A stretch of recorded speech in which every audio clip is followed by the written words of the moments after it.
أستغفر الله رب البرايا،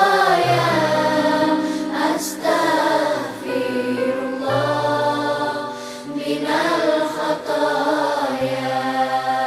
ربي زدني علما نافعا ووافقني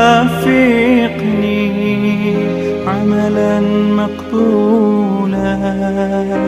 وواسع لي رزقا طيبا.